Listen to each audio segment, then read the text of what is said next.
Friends, പുതിയ വീഡിയോയിലേക്ക് എല്ലാവർക്കും സ്വാഗതം. ലാ ലീഗയിൽ റയൽ മാഡ്രിഡ് വിജയം. റയൽ വല്ലക്കാനൊക്കെതിരെ 2-1 വിജയമാണ് റയൽ മാഡ്രിഡ് സ്വന്തമാക്കിയത്.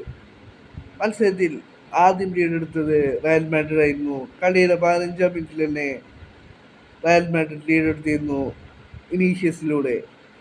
പിന്നീട് ആദ്യ പകുതി റയൽ മാഡ്രിഡ് 1-0 ലീഡിൽ പോയി. സെക്കൻഡ് ഹാഫിന്റെ തുടക്കത്തിൽ തന്നെ റയൽ വല്ലക്കാനോ സമനില ഗോൾ ഡിഫൻ റേസിലൂടെ സ്വന്തമാക്കുകയായിരുന്നു. പിന്നീട് കളിയുടെ അവസാന നിമിഷം എക്സ്ട്രാ ടൈമിലായിരുന്നു റയലിന്റെ വിജയ ഗോൾ വന്നത്. കിലിയൻ എംബാപ്പെ റയലിന്റെ വിജയ ഗോൾ പെനാൽറ്റിയിലൂടെ സ്വന്തമാക്കുകയായിരുന്നു. ഈ ഒരു വിജയത്തോടുകൂടി റയൽ മാഡ്രിഡ് ബാഴ്സയുമായുള്ള പോയിന്റ് ഡിഫറൻസ് 1 പോയിന്റായി കുറക്കുകയും ചെയ്തു. 22 കളിയിൽ നിന്നും 55 പോയിന്റുകളുമായി ബാഴ്സലോണ നിലവിൽ പോയിന്റ് ടേബിളിൽ 1-ാം സ്ഥാനത്ത് തുടരുകയാണ്. 22 കളിയിൽ നിന്നും 54 പോയിന്റുള്ള റയൽ മാഡ്രിഡ് 2-ാം സ്ഥാനത്താണുള്ളത്.